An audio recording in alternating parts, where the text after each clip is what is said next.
ഇന്ന് നമ്മുടെ ഇടയിൽ ഒരു 40 വയസ്സാകുമ്പോൾ തന്നെ ഒരുപാട് പേർക്ക് സന്ധിവേദനയോ അല്ലെങ്കിൽ മറ്റ് പല പ്രശ്നങ്ങളോ ആയിട്ട് പേശികൾക്ക് വേദന, മസിൽ ക്രാംസ് തുടങ്ങിയ പ്രശ്നങ്ങളായിട്ട് ഡോക്ടറെ അടുത്ത് പോകാറുണ്ട്. മിക്ക ആൾക്കാരെ നോക്കിക്കഴിഞ്ഞാലും അവർക്ക് ബ്ലഡിൽ കാൽസ്യത്തിൻ്റെ അളവ് വളരെ കുറവായിട്ടാണ് കാണുന്നത്. കാൽസ്യം എന്ന് പറയുന്നത് നമ്മുടെ ശരീരത്തിൽ വളരെ അത്യാവശ്യം വേണ്ട ഒരു ധാതു തന്നെയാണ്. പല കാരണങ്ങൾ കൊണ്ടാണ് നമ്മുടെ ശരീരത്തിൽ വേണ്ടത്ര കാൽസ്യം കിട്ടാത്തത്. കാൽസ്യം കുറഞ്ഞു കഴിഞ്ഞാൽ എന്തൊക്കെ ലക്ഷണങ്ങളാണ് കാണാറ്, കാൽസ്യത്തിൻ്റെ ലെവൽ മെയിൻറ്റെയിൻ ചെയ്യാൻ നമുക്ക് ഭക്ഷണത്തിൽ എന്തൊക്കെ മാറ്റങ്ങൾ വരുത്താം എന്നൊക്കെ നമുക്ക് നോക്കാം. ഞാൻ ഡോക്ടർ പ്രിയ, QNB ഹെൽത്ത് കെയറിലെ ഹോമിയോപ്പതിക് ഫിസിഷ്യനാണ്. നമ്മുടെ രക്തത്തിൽ നോർമലി വേണ്ട കാൽസ്യത്തിൻ്റെ ലെവൽ എന്ന് പറഞ്ഞാൽ 1 ഡെസിലിറ്റർ രക്തം എടുക്കുകയാണെങ്കിൽ 8.5 മുതൽ ഒരു 10 മില്ലിഗ്രാമെങ്കിലും വേണം. അപ്പം നോർമലി നമ്മുടെ ബ്ലഡിൻ്റെ കാൽസ്യത്തിൻ്റെ ലെവൽ മെയിൻറ്റെയിൻ ചെയ്യാൻ വേണ്ടിയിട്ട് എപ്പോഴും നമ്മൾ കാൽസ്യം സ്റ്റോർ ചെയ്തിരിക്കുന്ന നമ്മുടെ പല്ലുകളിൽ നിന്നോ എല്ലുകളിൽ നിന്നൊക്കെ നമ്മുടെ ശരീരം വലിച്ചെടുത്ത് രക്തത്തിൽ അത് മെയിൻറ്റെയിൻ ചെയ്യാൻ നോക്കും. നമുക്കൊരു ദിവസം വേണ്ട കാൽസ്യത്തിൻ്റെ ലെവൽ എന്ന് പറഞ്ഞാൽ 1000 മില്ലിഗ്രാമാണ്. അപ്പോൾ കാൽസ്യം എന്ന് പറയുന്നത് ഏറ്റവും അധികം ഒരു 99% അത് എല്ലിൻ്റെയും പല്ലിൻ്റെയും ഒക്കെ ആരോഗ്യത്തിന് വേണ്ടിയാണ്. 1% മാത്രമാണ് അത് പേശികളുടെയും അതിൽ മറ്റ് പല പ്രവർത്തനങ്ങൾക്കും ഉപയോഗിക്കുന്നത്. പേശികൾ എന്ന് പറയുമ്പോൾ നമ്മുടെ ശരീരത്തിലെ ഓരോ അവയവങ്ങൾക്കും വേണ്ടി സപ്പോർട്ട് ചെയ്യുന്ന മസിൽസ് ഉണ്ട്. ഇപ്പം ഹൃദയത്തിൻ്റെ പേശികളുടെ ഒരു ആരോഗ്യം മൂലമാണ് നമ്മുടെ ഹാർട്ടിൻ്റെ പമ്പിങ് പ്രോപ്പറായിട്ട് നടക്കുന്നത്.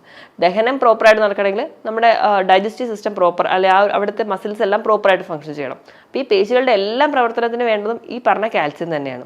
അപ്പോൾ കാൽസ്യം കുറയുമ്പോൾ നമുക്ക് പല പല ലക്ഷണങ്ങൾ കാണിക്കാറുണ്ട്. ഇപ്പോൾ നമുക്കറിയാം, നമ്മളെല്ലാവരും ഒരു കുഞ്ഞായിരിക്കുന്ന പ്രായത്തോടെ ഒരു 8 മുതൽ ഒരു 20 അല്ലെങ്കിൽ ഒരു 25 വയസ്സ് വരെയാണ് നമ്മുടെ എല്ലുകളും പല്ലുകളും ഒക്കെ തന്നെ ഒരു പൂർണ്ണ വളർച്ചയിലോട്ട് എത്തുന്നത്. ആ ഒരു ടൈമിൽ നമുക്ക് കുറച്ചുകൂടെ അധികം കാൽസ്യം വേണം. ഏകദേശം ഒരു 1300 മില്ലിഗ്രാമെങ്കിലും ഒരു ദിവസം നമുക്ക് വേണം. ഇനി സ്ത്രീകളുടെ പീരീഡ്സിൻ്റെ ഒക്കെ ഒരു സമയം ഒരുപാട് കാൽസ്യത്തിൻ്റെ യൂസേജ് അവിടെയും വരുന്നുണ്ട്. ആ ഒരു ടൈമിൽ ഏകദേശം ഒരു 1200 മില്ലിഗ്രാം കാൽസ്യമെങ്കിലും സ്ത്രീകൾക്ക് വേണം. ചുരുക്കി പറയുകയാണെങ്കിൽ ഒരു ദിവസം നമ്മുടെ ശരീരത്തിൽ എത്തേണ്ട കാൽസ്യത്തിൻ്റെ ലെവലാണ് 1000 മില്ലിഗ്രാം. അത് പല രീതിയിൽ നമ്മൾ കഴിക്കുന്ന പല ഭക്ഷണത്തിലൂടെയാണ് നമുക്ക് എത്തുന്നത്. പക്ഷേ ഇന്ന് ഒരുപാട് പേർക്ക് നമ്മൾ കാണുകയാണെങ്കിൽ സന്ധിവേദനയായിട്ടോ അല്ലെങ്കിൽ മറ്റ് പല ബുദ്ധിമുട്ടുകളായിട്ട് എത്തുമ്പോഴും നമ്മൾ ബ്ലഡ് കാൽസ്യം ലെവൽ നോക്കിക്കഴിഞ്ഞാൽ അതുപോലെ തന്നെ ബ്ലഡിൽ വൈറ്റമിൻ ഡിയുടെ ലെവൽ നോക്കിക്കഴിഞ്ഞാൽ വളരെ കുറവായിട്ടാണ് കാണുന്നത്. അപ്പോൾ നമ്മൾ ഈ മെഡിസിൻസ് ഒക്കെ കൊടുത്ത് അതിനെ ട്രീറ്റ് ചെയ്യുന്നതിലും ഏറ്റവും ആദ്യം വേണ്ടത് നമ്മുടെ കാൽസ്യം ലെവലൊന്ന് മെയിൻറ്റെയിൻ ചെയ്യാൻ എന്നുള്ളതാണ്. അപ്പോൾ നമുക്ക് എന്തൊക്കെ ലക്ഷണങ്ങളാണ് അല്ലെങ്കിൽ എന്തുകൊണ്ടാണ് ആദ്യം നമുക്ക് കാൽസ്യം കുറയുന്നതെന്ന് നോക്കാം. കാൽസ്യം കുറയാനുള്ള ഏറ്റവും ഒന്നാമത്തെ കാരണം എന്ന് പറഞ്ഞിട്ടുണ്ടെങ്കിൽ നമ്മുടെ ഭക്ഷണ രീതിയാണ്. നമ്മൾ അധികമായിട്ട് ഉപ്പ് ചേർന്ന ഭക്ഷണങ്ങളാണ് കഴിക്കുക. അതായത് കൂടുതലും നമ്മൾ ഹോട്ടൽ ഫുഡുകൾ അല്ലെങ്കിൽ ഒരുപാട് പ്രിസർവേറ്റീവ്സ് ഒക്കെ ആഡ് ചെയ്ത ഫുഡുകൾ. അപ്പോൾ മിക്ക ഭക്ഷണത്തിലും ഭക്ഷണം കേടാവാതിരിക്കുന്ന ഒക്കെ ഭാഗമായിട്ട് ഒരുപാട് ഉപ്പ് ആഡ് ചെയ്യും. അപ്പോൾ ഈ സോഡിയത്തിൻ്റെ ലെവൽ കൂടുന്ന സമയത്ത് നമ്മൾ കാൽസ്യം അടങ്ങിയ ഭക്ഷണങ്ങൾ കഴിച്ചാൽ പോലും വേണ്ട രീതിയിൽ കാൽസ്യത്തിൻ്റെ അബ്സോർപ്ഷൻ നടക്കില്ല. ഇനി രണ്ടാമതായിട്ട് നമ്മുടെ തൈറോയ്ഡ് ഗ്രന്ഥിയുടെ സർജറിയോടൊപ്പം തന്നെ ചില ആൾക്കാർക്ക് പാരാതൈറോയ്ഡ് ഗ്രന്ഥികളുടെ എന്തെങ്കിലും ഡിസീസ് കണ്ടീഷൻ വരികയാണെങ്കിൽ അവിടെ ഉണ്ടാകുന്ന എന്തെങ്കിലും രോഗങ്ങൾ മൂലം ഈ പാരാതൈറോയ്ഡ് ഗ്ലാൻഡാണ് നമ്മുടെ കാൽസ്യം ഫോസ്ഫറസ് ലെവലൊക്കെ മെയിൻറ്റെയിൻ ചെയ്യുന്നത്. അപ്പോൾ അതുമൂലം നമുക്ക് അതിൻ്റെ ഒരു കുറവ് വരാം. ഏറ്റവും പ്രധാനപ്പെട്ട കാരണം അല്ലെങ്കിൽ ഒരു 100 പേരെ എടുക്കുകയാണെങ്കിൽ 98 പേർക്കും കാൽസ്യം കുറയാനുള്ള കാരണം എന്ന് നോക്കി കഴിഞ്ഞാൽ വൈറ്റമിൻ ഡി ലെവൽ കുറവായിരിക്കും. അപ്പോൾ നമ്മൾ എത്ര കാൽസ്യം അടങ്ങിയ ഭക്ഷണം കഴിച്ചാലും നമുക്ക് വൈറ്റമിൻ ഡി കുറവാണെങ്കിൽ കാൽസ്യം കൃത്യമായിട്ട് നമ്മുടെ ശരീരത്തിൽ ആഗീകരണം ചെയ്യത്തില്ല. അപ്പോൾ വൈറ്റമിൻ ഡി കുറയാനുള്ള കാരണം എന്ന് പറഞ്ഞാൽ ഒന്നുകിൽ നമ്മൾ കൂടുതലും വീട്ടിൽ ഒരു സെഡൻറ്ററി ലൈഫായിരിക്കും, നമ്മൾ പുറത്തോട്ടൊന്നും ഇറങ്ങുന്നില്ല, വെയിൽ കൊള്ളുന്നില്ല. നമുക്ക് എല്ലാവർക്കും അറിയാം വൈറ്റമിൻ ഡി എന്ന് പറഞ്ഞാൽ കൂടുതലും സൂര്യപ്രകാശത്തിൽ നിന്ന് നമുക്ക് കിട്ടുന്ന ഒരു വൈറ്റമിനാണ്. നമ്മുടെ ശരീരത്തിൽ അല്ലെങ്കിൽ നമ്മുടെ ത്വക്കിലേക്ക് സൂര്യപ്രകാശം വീഴുമ്പോൾ അതിൽ അൾട്രാവയലറ്റ് ഡി റേസിൽ നിന്നാണ് നമുക്ക് വൈറ്റമിൻ ഡി ഉണ്ടാക്കുന്നത്. അപ്പോൾ വൈറ്റമിൻ ഡി കുറയാൻ ഒരു കാരണം എന്ന് പറഞ്ഞെങ്കിൽ നമ്മൾ വെയിലൊന്നും കൊള്ളുന്നില്ല, അകത്ത് ഇരുന്ന് തന്നെയാണ് നമ്മുടെ ഒരു സെഡൻറ്ററി ലൈഫ് ആയതുകൊണ്ട്. മറ്റൊരു കാരണം എന്ന് പറഞ്ഞിട്ടുണ്ടെങ്കിൽ ഈ വൈറ്റമിൻ ഡിയുടെ ഒരു ആക്റ്റീവ് ഫോമിലോട്ട് കൊണ്ടുവരാൻ കിഡ്നിയും അതുപോലെ ലിവറുമാണ് സഹായിക്കുന്നത്. ഇന്ന് നോക്കിക്കഴിഞ്ഞാൽ മിക്ക ആൾക്കാർക്ക് ഫാറ്റി ലിവർ ഉണ്ട്, പ്രമേഹ നിയന്ത്രണം ഇല്ലാതെ പോയി അതിൻ്റെ ഭാഗമായിട്ട് കിഡ്നി കംപ്ലയിൻസ് ഉണ്ട്. അപ്പോൾ അതുകൊണ്ട് തന്നെ വൈറ്റമിൻ ഡി ഒരു ആക്റ്റീവ് ഫോമിലോട്ട് വരുന്നില്ല. അങ്ങനെ നമുക്ക് കാൽസ്യം കുറയാൻ കാരണമാകും. അപ്പോൾ ഈ പറഞ്ഞ കാരണങ്ങൾ കൊണ്ട് ഒക്കെ നമുക്ക് കാൽസ്യം കുറയുന്നുണ്ട്. ഇനി ഇത് കൂടാതെ തന്നെ IBS പോലെയുള്ള രോഗങ്ങൾ. IBS എന്ന് പറഞ്ഞാൽ ഇറിറ്റബിൾ ബവൽ സിൻഡ്രോം. അതായത് നമുക്ക് പെട്ടെന്ന് ഉണ്ടാകുന്ന ടെൻഷൻ കൊണ്ടോ അല്ലെങ്കിൽ ഇവിടെ പുറത്തിറങ്ങാനോ ചില ഇമോഷണൽ സെൻസിറ്റീവ് ആയിട്ടുള്ള കണ്ടീഷൻസിൽ പെട്ടെന്ന് തന്നെ ടോയ്ലറ്റിൽ പോകാൻ തോന്നുക, അല്ലെങ്കിൽ നമ്മൾ ഭക്ഷണം കഴിച്ച ഉടനെ തന്നെ ഒരുപാട് തവണ മോശം പാസ് ചെയ്യാൻ തോന്നുക, ഇങ്ങനത്തെ പ്രശ്നങ്ങളാണ് നമ്മൾ IBS എന്ന് പറയാറ്. അപ്പോൾ ഇങ്ങനെയുള്ള കണ്ടീഷൻ അല്ലെങ്കിൽ സീലിയാക് ഡിസീസ്, അബ്സോർപ്ഷൻ കൃത്യമായി നടക്കാതെ പോകുന്ന സീലിയാക് ഡിസീസ്, ഈ വക കണ്ടീഷനിലും ഒക്കെ നമുക്ക് ആ ഒരു കാൽസ്യത്തിൻ്റെ ലെവൽ കുറയുന്നതായിട്ട് കാണാം. ഇനി ഇതുപോലെ തന്നെ ഈ ഒരു കാൽസ്യത്തിൻ്റെ കുറവ് കൂടുതലും ഈ സ്ത്രീകളിൽ കാണുന്നത് എപ്പോഴും പീരീഡ്സ് നിന്നതിന് ശേഷമാണ്. കാരണം പീരീഡ്സ് നിൽക്കുമ്പോൾ അവരുടെ ശരീരത്തിൽ ഈസ്ട്രോജൻ ഹോർമോൺ കുറയുകയും അതിൻ്റെ ഭാഗമായിട്ട് കാൽസ്യത്തിൻ്റെ അബ്സോർപ്ഷൻ കുറയുന്നതായിട്ടും കാണാറുണ്ട്. അതുകൊണ്ടാണ് പൊതുവേ അമ്മമാർക്ക് കുറച്ച് ഏജ്ഡ് ആകുമ്പോഴത്തേക്കും പെട്ടെന്ന് ഒരു വീഴ്ചയിൽ തന്നെ എല്ല് പെട്ടെന്ന് പൊട്ടിപ്പോവുക, അല്ലെങ്കിൽ ചെറിയൊരു വീഴ്ചയാണ്. ഇപ്പോൾ ബാത്റൂമിലൊന്നും തെന്നി വീണാലും കൈൻ്റെ കുഴ പൊട്ടി പോകുക, അല്ലെങ്കിൽ ഡിസ്കിന് കംപ്ലയിൻറ്റ് വരിക, ഇങ്ങനത്തെ പ്രശ്നങ്ങളൊക്കെ ഉണ്ടാവാൻ കാരണം എന്ന് പറഞ്ഞാൽ ഈ കാൽസ്യത്തിൻ്റെ ഒരു അഭാവം മൂലമാണ്. ഇതുകൂടാതെ തന്നെ പുകവലി അല്ലെങ്കിൽ മദ്യപാനം പോലെയുള്ള ശീലങ്ങൾ ഉണ്ടെങ്കിൽ നമുക്ക് വേണ്ട ന്യൂട്രിയൻസ് ഒന്നും നമ്മുടെ ശരീരത്തിൽ അബ്സോർബ് ചെയ്ത് കിട്ടത്തില്ല. അതിൻ്റെ ഭാഗമായിട്ട് നമുക്ക് കുറയാൻ ചാൻസ് ഉണ്ട്. ഈ പറഞ്ഞ കാരണങ്ങൾ കൊണ്ടാണ് പ്രധാനമായിട്ടും കാൽസ്യം നമുക്ക് ശരീരത്തിൽ എത്താതെ പോകുന്നത്. ഇതോടൊപ്പം തന്നെ നമ്മൾ കഴിക്കുന്ന ഭക്ഷണം അത്ര ഹെൽത്തി അല്ല. നമ്മൾ ഒരുപാട് കാർബണേറ്റഡ് ഡ്രിങ്ക്സ് ആണ്, അല്ലെങ്കിൽ കഫീനോ അല്ലെങ്കിൽ കോള പോലെയുള്ള ഡ്രിങ്ക്സ് ഒക്കെ ഉപയോഗിക്കുന്നുണ്ടെങ്കിൽ ആ കാൽസ്യത്തിൻ്റെ അബ്സോർപ്ഷൻ കൃത്യമായി കിട്ടത്തില്ല. അപ്പോൾ ഇതൊക്കെ കൊണ്ട് നമുക്ക് ശരീരത്തിൽ കാൽസ്യത്തിൻ്റെ ലെവൽ കുറയുന്നുണ്ട്. അപ്പോൾ ഇങ്ങനെ കാൽസ്യത്തിൻ്റെ ലെവൽ കുറയുന്ന സമയത്ത് നമുക്ക് എന്തൊക്കെ മാറ്റങ്ങളാണ് വരുത്തുന്നത് നോക്കാം. കാൽസ്യത്തിൻ്റെ ലെവൽ എപ്പോഴും കുറഞ്ഞു കഴിഞ്ഞാൽ ഞാൻ പറഞ്ഞായിരുന്നു 99% എല്ലിനും പല്ലിനുമാണ്. ബാക്കി 1% മാത്രമേ മറ്റ് അവയവങ്ങൾക്ക് ഉപയോഗിക്കുന്നുള്ളൂ. പക്ഷേ കാൽസ്യത്തിൻ്റെ ലെവൽ എപ്പോഴും കുറഞ്ഞാലും ആദ്യം അനുഭവിക്കുന്ന അല്ലെങ്കിൽ ആദ്യം ബാധിക്കുന്നത് ഈ 1% പ്രവർത്തനങ്ങൾ നടക്കുന്ന പേശികളെയാണ്. അപ്പോൾ അതിൻ്റെ ഭാഗമായിട്ട് ആദ്യം ചിലപ്പോൾ ലക്ഷണങ്ങൾ കാണുക നമ്മുടെ പേശികൾക്ക് ഉണ്ടാകുന്ന മസിൽ ക്രാംസുകളോ അങ്ങനെയൊക്കെ ആയിരിക്കും. പക്ഷെ നമ്മളൊക്കെ അത് ഒരു സാധാരണ കണ്ടീഷനായിട്ടോ അല്ലെങ്കിൽ വലിയ ട്രീറ്റ്മെൻറ്റിലോട്ടൊന്നും പോവില്ല. അങ്ങനെ കാൽസ്യത്തിൻ്റെ ലെവൽ കുറഞ്ഞുകൊണ്ടിരിക്കും തോറും അത് നമ്മുടെ എല്ലുകളെ പല്ലുകളെയും ബാധിക്കും. അപ്പോഴായിരിക്കും ചിലപ്പോൾ നമ്മളൊരു മെഡിക്കൽ ട്രീറ്റ്മെൻറ്റിനോ അല്ലെങ്കിൽ ഒരു ഡോക്ടറുടെ കൺസൾട്ടേഷനോ പോവുക. അപ്പോൾ നമ്മൾ ചെന്ന് കഴിഞ്ഞാൽ നമുക്ക് ഒരു ഫൈനൽ ട്രീറ്റ്മെൻറ്റിൽ എടുക്കുക എന്ന് പറഞ്ഞാൽ വളരെ ബുദ്ധിമുട്ടാണ്. നമുക്ക് വേണ്ട രീതിയിൽ റിസൾട്ട് ഒന്നും കിട്ടാതെ വരും. അപ്പോൾ എപ്പോഴാണോ നമ്മുടെ ശരീരത്തിൽ ചെറിയ ചെറിയ മാറ്റങ്ങൾ വരികയാണെങ്കിൽ നിങ്ങൾ എത്രയും പെട്ടെന്ന് തന്നെ ഒരു ഡോക്ടറുടെ കൺസൾട്ടേഷൻ എടുക്കണം. അപ്പോൾ ഡോക്ടർ കറക്റ്റായിട്ട് ബ്ലഡ് ടെസ്റ്റുകൾ വഴിയോ അല്ലെങ്കിൽ മറ്റ് പല ഒബ്സർവേഷൻ വഴിയോ എന്താണ് കേസ് എന്ന് തിരിച്ചറിഞ്ഞ് ട്രീറ്റ് ചെയ്ത് കഴിഞ്ഞാൽ പെട്ടെന്ന് തന്നെ നമുക്കൊരു കംപ്ലീറ്റ് ക്യൂറിലോട്ട് പോവുകയും ചെയ്യും. ഇനി കാൽസ്യം കുറഞ്ഞു കഴിഞ്ഞാൽ എന്തൊക്കെ ലക്ഷണങ്ങളാണ് കാണിക്കുന്നത് നോക്കാം. ഏറ്റവും ആദ്യം നോക്കുകയാണെങ്കിൽ നമ്മൾ കുട്ടികളുടെ കേസ് എടുക്കുകയാണെങ്കിൽ കുട്ടികൾ പൊതുവേ പറയാറുണ്ട്, സ്കൂളിലൊക്കെ പോയി വൈകുന്നേരം വീട്ടിൽ തിരിച്ചെത്തി കഴിഞ്ഞാൽ കാൽമുട്ടിൻ്റെ മുകളിലായിട്ട് അവർക്ക് ഭയങ്കര കാല് വേദന, കാല് കഴപ്പ്. പഠിക്കാനൊക്കെ ഇരിക്കുമ്പോൾ നമ്മൾ കരുതും പഠിക്കാനുള്ള മടി കൊണ്ടാണ് അവർ പറയുന്നത്. ചിലപ്പോൾ അവർക്ക് കാൽസ്യം ലെവൽ കുറയുന്നത് കൊണ്ടോ അല്ലെങ്കിൽ കാൽസ്യത്തിൻ്റെ ഒരു കുറവ് മൂലമായിരിക്കും അവർക്ക് കാലിന് വേദന അല്ലെങ്കിൽ കാല് കഴപ്പ് പോലെയുള്ള ബുദ്ധിമുട്ടുകളൊക്കെ പറയുന്നത്. ഈ മുതിർന്നവരുടെ കേസ് എടുക്കുമ്പോൾ തന്നെ അവർക്കും ഈ പറഞ്ഞ രീതിയിൽ കാലിൻ്റെ മുട്ടിന് വേദന, കഴപ്പ് തുടങ്ങിയ പ്രശ്നങ്ങളുണ്ടാവും. ഈ മസിൽസിൻ്റെ ഒരു ക്രാംസ് വളരെ കൂടുതലായിട്ട് കാണാറുണ്ട്. ഇപ്പോൾ രാത്രി കിടക്കുന്ന സമയത്ത് കിടക്കുന്നവരവർക്ക് കുഴപ്പമുണ്ടാവില്ല, ഒരു പകുതി ഉറക്കത്തിനൊരു പകുതി എത്തുമ്പോഴായിരിക്കും പെട്ടെന്ന് മസിലിൽ ഒരു കോച്ചിപ്പിടുത്തുണ്ടാവുക. അവർ കാറിക്കൊണ്ടായിരിക്കും ചിലപ്പോൾ ആ ഒരു ക്രാംസിൻ്റെ വേദന അത്ര കഠിനമായതുകൊണ്ട് തന്നെ അവർ കരച്ചിലൂടെ ആയിരിക്കും ചിലപ്പോൾ എണീക്കുക. അപ്പോൾ എണീറ്റ് അടുത്തിരിക്കുന്ന ഒരാൾ വന്ന് മസാജ് ചെയ്ത് കൊടുത്താൽ മാത്രമേ അവർക്ക് കാൽ അനക്കാൻ പോലും പറ്റുള്ളൂ. അത്ര രീതിയിൽ ഉണ്ടാകുന്ന മസിൽ ക്രാംസ് ഉണ്ടാവാറുണ്ട്. ഉറക്കം ഡിസ്റ്റർബ്ഡ് ആയിരിക്കും. ചില ആൾക്കാരിൽ നിന്ന് പറഞ്ഞാൽ ഉറക്കം കുറവായിട്ട് പറയാറുണ്ട്. ചില ആൾക്കാർ എന്ന് പറഞ്ഞാൽ കിടന്നാൽ ഉറക്കം കിട്ടില്ല, അല്ലെങ്കിൽ ഒന്ന് ഉറങ്ങി എണീറ്റാൽ പിന്നെ ഉറക്കം കിട്ടില്ല എന്ന് പറയുന്ന മിക്ക ആൾക്കാർക്കും കാൽസ്യം ലെവൽ കുറവായിരിക്കും. അതുപോലെ തന്നെ മുടി കൊഴിച്ചിൽ, ആ ഒരു കേസിൽ ഇപ്പം മിക്ക ആൾക്കാരും കംപ്ലയിൻറ്റ് ചെയ്യുന്ന ഒന്നാണ് മുടി കൊഴിച്ചിൽ. ഒരുപാട് കാണുന്ന മുടി കൊഴിച്ചിലിൻ്റെ ഒരു പ്രധാന കാരണം എന്ന് പറഞ്ഞാൽ കാൽസ്യം ലെവൽ കുറവാണ്. അപ്പോൾ നമ്മൾ മുടി കൊഴിച്ചിലിനൊക്കെ ഒരുപാട് എക്സ്റ്റേണലി പല ഓയിലോ അല്ലെങ്കിൽ പല ക്രീമോ ഒക്കെ മാറി മാറി ഉപയോഗിക്കുന്നുണ്ടെങ്കിൽ കംപ്ലീറ്റ് റിസൾട്ട് കിട്ടാത്തതിന് ഒരു കാരണം ഇതാണ്. ഇത് കൂടാതെ തന്നെ രക്തക്കുറവ് അല്ലെങ്കിൽ വൈറ്റമിൻ ഡി ലെവൽ കുറഞ്ഞവരിലൊക്കെ ഈ മുടി കൊഴിച്ചിൽ കണ്ടിന്യൂസ് ആയിട്ട് നിൽക്കുന്നത് കാണാം. അപ്പം വിട്ട് മാറാതെ ഇങ്ങനെ മുടി കൊഴിച്ചിലൊക്കെ നിൽക്കുന്നുണ്ടെങ്കിൽ നിങ്ങൾ ഒന്നെങ്കിൽ കാൽസ്യത്തിൻ്റെ ലെവൽ അല്ലെങ്കിൽ അയണിൻ്റെ ലെവൽ അല്ലെങ്കിൽ വൈറ്റമിൻ ഡിയുടെ ബ്ലഡിലുള്ള ലെവലൊന്ന് നോക്കുക. അപ്പം ഈ ഒരു ലെവൽ കുറവാണെങ്കിൽ നമ്മൾ ആദ്യം ഇതിനൊരു സൊല്യൂഷൻ കണ്ടുപിടിക്കുകയാണെങ്കിൽ മറ്റ് എക്സ്റ്റേണൽ ആപ്ലിക്കേഷൻ ഒന്നുമില്ലാതെ മുടി കൊഴിച്ചിൽ നമുക്ക് കംപ്ലീറ്റ് ആയിട്ട് മാറ്റാൻ പറ്റും. ഇതോടൊപ്പം തന്നെ അവർക്ക് ഭയങ്കര കാലുവേദന അല്ലെങ്കിൽ കാലിൻ്റെ മസിലുകൾക്ക് വേദന, ചെറിയ ഒരു മൂവ്മെൻറ്റ് പോലും അവർക്ക് ഭയങ്കര പെയിൻഫുൾ ആയിട്ട് പറയാം. എപ്പോഴും ഭയങ്കര ക്ഷീണമാണ്, ജോലിയൊന്നും ചെയ്യാൻ ഒരു താല്പര്യമില്ല, ഒരു ഉന്മേഷക്കുറവ് പേഷ്യൻസ് പറയും. അതുപോലെ തന്നെ അവരുടെ പല്ലുകൾ പെട്ടെന്ന് അടർന്നു പോരുക അല്ലെങ്കിൽ പല്ലുകൾക്ക് കേടുണ്ടാവുക, പല്ലുകൾ പൊട്ടിപ്പോവുക, ഈ ഒരു കണ്ടീഷൻസ് ഒക്കെ കൂടെ കാണാറുണ്ട്. അതിനോടൊപ്പം തന്നെ അവർ പറയുന്നത് നഖം പെട്ടെന്ന് ഒരു ഡ്രൈ ആയിട്ട് അത് പെട്ടെന്ന് പൊട്ടിപ്പോവുക അല്ലെങ്കിൽ ഒടിഞ്ഞു പോകുന്ന പോലെയുള്ള കാര്യങ്ങൾ കാണിക്കാറുണ്ട്. സ്കിന്നിൻ്റെ കേസ് എടുക്കുകയാണെങ്കിൽ സ്കിന്ന് ഭയങ്കര ഡ്രൈ സ്കിൻ ആവും, സോറിയാസിസ്, എക്സിമ പോലെയുള്ള കണ്ടീഷൻസ് ആയിട്ട് നിൽക്കുന്നതാണ്. നമ്മുടെ ഇമ്മ്യൂണിറ്റിയിൽ തന്നെ ഒരു പരിധി വരെ വൈറ്റമിൻ ഡിയും കാൽസ്യം ഒക്കെ സപ്പോർട്ട് ചെയ്യുന്നുണ്ട്. അതുകൊണ്ട് തന്നെ ഇപ്പോഴും വിട്ട് മാറാതെ നിൽക്കുന്ന ഇൻഫെക്ഷൻസ് ഒക്കെ ഉണ്ടാവുന്നത് ഒക്കെ നമ്മൾ നോക്കുകയാണെങ്കിലും ഒരു പരിധി വരെ കാൽസ്യത്തിൻ്റെ ലെവലും അവർക്ക് വളരെ കുറവായിരിക്കും. അപ്പോൾ ഈ പറഞ്ഞ ലക്ഷണങ്ങളൊക്കെയാണ് കൂടുതലും കാൽസ്യം കുറയുമ്പോൾ നമ്മുടെ ശരീരത്തിൽ കാണാറുള്ളത്. അപ്പോൾ നമുക്ക് നല്ല പോലെ ക്ഷീണമാണ് അല്ലെങ്കിൽ ഈ മുടി കൊഴിച്ചിലൊക്കെ ഉണ്ടെങ്കിൽ നമ്മളൊരു ഡോക്ടറെ കാണിക്കുകയാണ് ഏറ്റവും ആദ്യം തന്നെ വേണ്ടത്. അപ്പോൾ നമുക്ക് ബ്ലഡ് കാൽസ്യം ലെവൽ നോക്കും. ബ്ലഡ് കാൽസ്യം ലെവൽ ഞാൻ പറഞ്ഞ പോലെ ആദ്യം 8.5 മുതൽ 10 ഇടയിലെങ്കിലും വേണം. ഈ പറഞ്ഞ ലക്ഷണത്തിനോടൊപ്പം തന്നെ നമുക്ക് ഈ കാൽസ്യം കുറഞ്ഞ ആൾക്കാരിൽ ചില മൂഡ് സ്വിങ്സ് കാണിക്കാറുണ്ട്.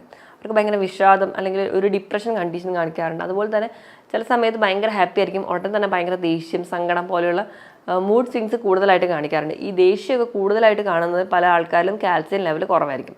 ഇനി നമ്മൾ കാൽസ്യത്തിൻ്റെ ലെവൽ വളരെ കുറഞ്ഞു പോകുന്ന സമയത്ത് അപസ്മാരം പോലെയുള്ള കണ്ടീഷൻസ് ഉണ്ടാവാനുള്ള ചാൻസും വളരെ കൂടുതലാണ്. ഓസ്റ്റിയോപോറോസിസ് അല്ലെങ്കിൽ എല്ലുകൾ പെട്ടെന്ന് പൊടിഞ്ഞു പോകുന്ന കണ്ടീഷൻസ് ഒക്കെ കൂടുതലായിട്ട് കാണുന്നവരും ഈ കാൽസ്യത്തിൻ്റെ ലെവൽ കുറവായിരിക്കും. അപ്പോൾ ബാത്റൂമിലൊക്കെ തെന്നി വീഴുകയാണെങ്കിലോ അല്ലെങ്കിൽ ഡിസ്കിന് കൂടുതൽ കംപ്ലയിൻ്റ് ഒക്കെ ഉള്ള ആൾക്കാർ നമ്മൾ ആ ഒരു നടുവേദനയ്ക്ക് കുറേ ഓയിലോ അല്ലെങ്കിൽ മസാജോ ചെയ്യുന്നതിന് പകരം കാൽസ്യം ലെവൽ നോക്കേണ്ട അത്യാവശ്യമാണ്. അപ്പോൾ നമ്മൾ ഇങ്ങനത്തെ എന്തെങ്കിലും ബുദ്ധിമുട്ടുണ്ടെങ്കിൽ നമ്മൾ സ്വയം ചികിത്സിക്കാത്ത ഒരു ഡോക്ടറുടെ കൺസൾട്ടേഷൻ എടുക്കുക. കൃത്യമായിട്ട് ബ്ലഡ് ചെക്കപ്പിലൊക്കെ നമ്മൾ ആദ്യം തന്നെ വിടുക. അപ്പോൾ നമുക്ക് നോക്കുമ്പോൾ കാൽസ്യം ലെവൽ കുറവാണെങ്കിൽ നമ്മൾ അത് മെയിൻറ്റെയിൻ ചെയ്യാൻ വേണ്ടി എന്തെങ്കിലും ഫുഡുകൾ പറഞ്ഞു കൊടുക്കുക. അതിനോടൊപ്പം തന്നെ ഇപ്പോൾ അത് വളരെ കുറവാണെങ്കിൽ സപ്ലിമെൻറ്റ്സ് എടുക്കുക. ഞാൻ ആദ്യം പറഞ്ഞതുപോലെ 8.5 മുതൽ 10 ഇടയിലാണ് ബ്ലഡിൽ കാൽസ്യത്തിൻ്റെ ലെവൽ വേണ്ടത്. അപ്പോൾ ആ ഒരു ലെവൽ മെയിൻറ്റെയിൻ ചെയ്യാൻ വേണ്ടിയിട്ട് നമ്മൾ ഭക്ഷണം നിയന്ത്രിക്കുകയാണ് ഏറ്റവും ആദ്യം വേണ്ടത്. അപ്പം ഈ ഒരു കാൽസ്യം എന്ന് പറഞ്ഞു കഴിഞ്ഞാൽ നമ്മൾ കുഞ്ഞു കുട്ടികൾ മുതൽ എത്ര വലിയ ആൾക്കാരാണെങ്കിലും അവർക്ക് വളരെ അത്യാവശ്യം വേണ്ടതാണ്. ഇപ്പോൾ ഒരു പ്രഗ്നൻസി കഴിഞ്ഞ ഒരാൾക്ക്, ഒരു ഡെലിവറി കഴിഞ്ഞ ഒരു സ്ത്രീയെ സംബന്ധിച്ചിടത്തോളം കാൽസ്യത്തിൻ്റെ ലെവൽ വളരെ കുറഞ്ഞു പോകാൻ ചാൻസ് കൂടുതലാണ്. കാരണം അവർ പാല് കൊടുക്കുന്ന സമയത്ത് അവരുടെ കാൽസ്യം ലെവൽ വീണ്ടും കുറയാൻ ചാൻസ് ഉള്ളതുകൊണ്ടാണ് ഒരു ഡെലിവറിക്ക് ശേഷം ഒരുപാട് പേരിലും നടുവേദന കംപ്ലയിൻറ്റ് ചെയ്യുന്നത്, മുടി കൊഴിച്ചിലൊക്കെ കംപ്ലയിൻറ്റ് ചെയ്യുന്നത്. അപ്പം അങ്ങനെയുള്ള കേസിലൊക്കെ അവർ കാൽസ്യത്തിൻ്റെ സപ്ലിമെൻറ്റ്സ് ആണ് ഏറ്റവും ആദ്യം എടുക്കേണ്ടത്. അതിനോടൊപ്പം തന്നെ ഫുഡിൽ കുറേ മാറ്റങ്ങൾ വരുത്തുകയും വേണം. അപ്പോൾ ഒരു ഫുഡിൽ വരുത്തേണ്ട മാറ്റങ്ങൾ എന്തൊക്കെയാണെന്ന് നമുക്ക് നോക്കാം. അപ്പോൾ നമ്മൾ കാൽസ്യം എന്ന് പറയുമ്പോൾ ഏറ്റവും ആദ്യം പറയാം, ഒരു ദിവസം ഒരു ഗ്ലാസ് പാലും ഒരു മുട്ടയും കഴിച്ചാൽ മതി, പിന്നെ കാൽസ്യം എല്ലാം ആയല്ലോ എന്നാണ് നമ്മുടെ എല്ലാവരുടെ ഒരു ധാരണ. പക്ഷെ നമ്മൾ നോക്കുകയാണെങ്കിൽ നമുക്ക് ഒരു ദിവസം വേണ്ട കാൽസ്യത്തിൻ്റെ ലെവൽ എന്ന് പറഞ്ഞിട്ടുണ്ടെങ്കിൽ 1000 മില്ലിഗ്രാമാണ്. നമ്മൾ ഒരു ഗ്ലാസ് പാൽ കുടിച്ചു കഴിഞ്ഞാൽ 100 മില്ലിഗ്രാം മാത്രമേ നമുക്ക് ഒരു കാൽസ്യം നമുക്ക് വേണ്ടത് കിട്ടുള്ളൂ. അപ്പോൾ നമുക്കറിയാം, നമുക്ക് കിട്ടുന്ന പാലിൽ ഒരുപാട് വെള്ളമുണ്ട്, അതുപോലെ തന്നെ പല അഡൾട്രൻസും ആഡ് ചെയ്തതാണ്. അപ്പോൾ നമുക്ക് വേണ്ട രീതിയിലൊന്നും കാൽസ്യം കിട്ടത്തില്ല. അപ്പോൾ നമുക്ക് കൃത്യമായിട്ടൊരു കാൽസ്യം കിട്ടണമെങ്കിൽ ഏകദേശം 1 മുതൽ 1.5 ലിറ്ററോളം നമ്മൾ പാൽ കുടിക്കണം. അത് അത്ര പോസിബിൾ അല്ലാത്തതുകൊണ്ട് അപ്പോൾ കാൽസ്യത്തിന് കിട്ടാൻ വേണ്ടി പാലും മുട്ടയും മാത്രം പോരാ. ഒരു മുട്ട കഴിക്കുകയാണെങ്കിൽ തന്നെ ഒരു മുട്ടയിൽ നിന്ന് ഏകദേശം 50 മില്ലിഗ്രാം മാത്രമേ കാൽസ്യം കിട്ടുള്ളൂ.